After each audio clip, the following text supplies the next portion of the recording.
ఏ ఏ భాగాల్లో సెన్సేషన్ లేదు, లేదంటే వైబ్రేషన్ కు సంబంధించిన లాస్ ఉందా, లేకుంటే నడిచేటప్పుడు ఎలా నడుస్తున్నారు, ఇటువంటివన్నీ క్లినికల్ ఎగ్జామినేషన్లో తెలుస్తాయి.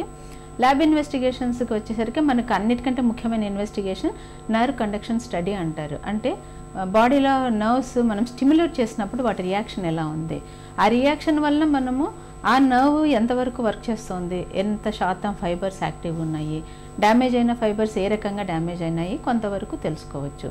తర్వాత మిగతా సపోర్టివ్ మనకి కొన్ని రకాల కారణాలు తెలుసు కాబట్టి వాటికి సంబంధించిన బ్లడ్ ఇన్వెస్టిగేషన్స్, అల్ట్రాసౌండ్స్ ఇటువంటి టెస్టులు కూడా చేయించాల్సి ఉంటుంది.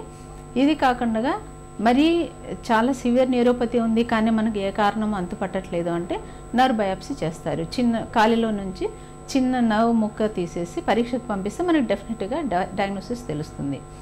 డయాగ్నోసిస్ తెలిసిన తర్వాత ట్రీట్మెంట్ ఎంతవరకు పాసిబుల్ అనేది న్యూరోపతికి సంబంధించిన కారణాన్ని బట్టి, న్యూరోపతి ఎన్ని సంవత్సరాలుగా ఉంది, నరాలు ఎంత డ్యామేజ్ అయినాయి, ఇటువంటి ఫ్యాక్టర్స్ మీద ట్రీట్మెంట్ డిపెండ్ అవుతుంది. సాధారణంగా క్యూరబుల్ కాజెస్ అంటే ఒకటి ఇన్ఫెక్షన్స్ వల్ల వచ్చేటి ఇన్ఫెక్షన్ క్యూర్ చేసినప్పుడు along with that GB syndrome ఇటువంటివన్నీ కూడా చాలా మటుకు మనము క్యూర్ చేసే అవకాశం ఉంది. న్యూరోపతి లక్షణాలతో అరికాళ్ల మంటలు ఉండేవారు చెప్పులు లేదా సౌకర్యంగా ఉండే షూను తప్పనిసరిగా వేసుకోవాల్సిందే. కాళ్లను జాగ్రత్తగా చూసుకోవాలి. లేదంటే కాళ్లకు గాయమైతే స్పర్శ తెలియకపోవడం వల్ల చెప్పులు ఉపయోగించకపోతే అది మరింత పెరిగే అవకాశాలుంటాయి.